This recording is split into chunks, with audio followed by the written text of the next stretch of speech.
සුබ දවසක් කියලා මුලින්ම පිළිගන්නවා යක්වරාවනා චැනල් එකට. ඉතින් අද දවසේදී අපි කතා බහ කරන්නේ ඔබ මේ දකින නිදන් සලකුණ සම්බන්ධව. ඉතින් මේ නිදන් සලකුණ තමයි කිඹුලා නිදන් සලකුණ කියලා කියන්නේ.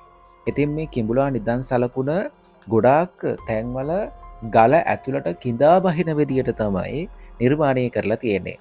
නමුත් අපිට මේ වීඩියෝ එක එවන පුද්ගලයා මේක දැක්කහම හිතලා තියෙන්නේ මෙතන යම්කිසි විදිහේ නිර්මාණයක් තියෙනවා, හැබැයි වෙනත් තැනකින් ගෙනල්ලා වල දාලා වෙන්නේ නැති කියලා. හැබැයි මේ වීඩියෝ එක ඔහු හොඳට බලනකොට, ඒ කියන්නේ මේ වීඩියෝ එකේ ලොකේෂන් එක මේ වතුරෙන් අද වෙනකොට වැහිලා තියෙන්නේ වීඩියෝ එක ගන්න වෙලාවේදී. හැබැයි පසු කාලිනව මොහු හොයලා බලනකොට යාළුවොත් එක්ක කතා කරලා බලනකොට පැරණි කාලිනව, ඒ කියන්නේ ටික කාලයකට කලින් තිබුණු පින්තුර කිහිපයක් ඔවුන්ට හොයාගන්න පුළුවන් වෙලා තියෙනවා. මේ පින්තුර දෙකත් අපි වීඩියෝ එකේ ඔබට පේන්න සලස්සලා තියෙනවා දැන්. එතකොට මෙන්න මේ පේන විදිහට තමයි මේ ලොකේෂන් එක තිබිලා තියෙන්නේ. මේ පින්තූරය දකින්නකොට ඔබට මොනවද හිතෙන්නේ? මේ පින්තූරයේ කිඹුලා හොඳට ඉන්නවා. එතකොට මේ කිඹුලා නිර්මාණය කරලා තියෙන ආකාරය හොඳින් බැලුවොත් එහෙම අපිට හිතා ගන්න බෑ පිහිටි ගලේ මේ වගේ දෙයක් නිර්මාණය කරන්න පුළුවන්ද කියලා. නේද? එතකොට අපි ආයෙත් මේ වීඩියෝ එකට යමු. මේ වීඩියෝ එකේ තියෙන ආකාරයට මේ ලොකේෂන් එකේ යම් කිසි විදිහේ පුංචි ගැඹුරක් තියෙනවා. ඒ ගැඹුර එන විදිහට තමයි මේක නිර්මාණය කරලා තියෙන්නේ.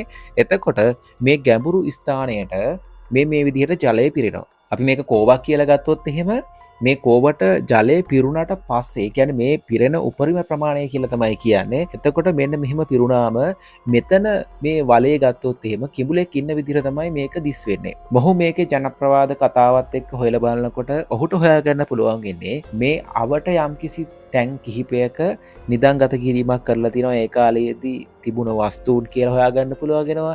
ඒ වගේම තමයි මේ වස්තුන් ආරක්ෂා කරගන්න කිඹුල් ආත්මයක් හිටියා කියලා ඔහුට හොයාගන්න පුළුවන් වෙනවා. අදටත් ගම්වාසීන් කියන දෙයක් තමයි කිඹුලෙක් මේ ලොකේෂන් එක මේ ගල් තලාව ආරක්ෂා කරනවා කියලා. මේ ගල් තලාවේ කිහිප තැනකම මේ වගේ පුංචි පුංචි පොකුණු තියෙනවා කියලා කියනවා. ඉතින් මීටත් වඩා ටිකක් විශාල පොකුණක් පහලට වෙන්න තියෙනවලු.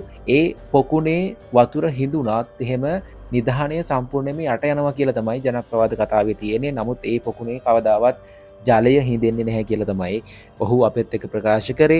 ඉතින් මේ කිඹුලා ගත්තොත් එimhe මේ කිඹුලා රියල් විදිහටම, ඒ කියන්නේ ඇත්තම කිඹුලෙක් එතන ඉන්නවා කියලා තමයි අපිට මේ කිඹුලා දිහා බලනකොට පේන්නේ. ඒ තරමට තාත්වික විදිහට මේක නිර්මාණය කරලා තියෙනවා. අපි නිකම්මට හිතුවොත් එහෙම ලංකාවේ තිබුණු ගල් වැඩ තාක්ෂණය දිහා බැලුවොත් එහෙම මෙවැනි විදිහේ කිඹුලෙක් නිර්මාණය කරන්න මොන වගේ කාලයක් ඒ කාලේදී යන්නේ නැද්ද කියලා අපිට හිතා ගන්නත් අමාරු වෙනවා. ඉතින් වර්තමානයේදී ගත්තොත් එහෙම අපි ළඟ තියෙන උපකරණ සියලුම දේවල් භාවිතා කරත් සමහරක් විට මාස ගාණක් යන්න පුළුවන් මේ නිර්මාණය ඉදි කරන්න. මේ ලොකේෂන් එකේ බොහෝ දුරට ඔය මැණික් වගේ දෙයක් තිබීමේ සම්භාවිතාවයක් තියෙනවා කියලා තමයි කියන්නේ. මොකද ඒ කාලයේදී රත්තරන් තිබුණත්, මැණික් තිබුණත්, රිදී තිබුණත්, මොනතරම් වස්තු සම්භාරය තිබුණත් ඒ කාලයේදී ගොඩාක් වෙලාවට ඒක හඳුන්වන්නේ නින්දගම් කියලා. ඉතින් මේ නින්දගම් කියලා හඳුන්වන නිසා මේක ඇතුලේ මොනවා හරි දෙයක් තියෙනවද කියලා හිතා ගන්න අමාරුයි. ඒ කාලයේදී ඒ තිබුණු ජනප්‍රවාද කතාවත් එක්ක මේකේ බොහොමයක් දුරට මැණික් නිධානයක් තිබීමේ සම්භාවිතාවයක් තියෙනවා කියලා තමයි කියන්නේ.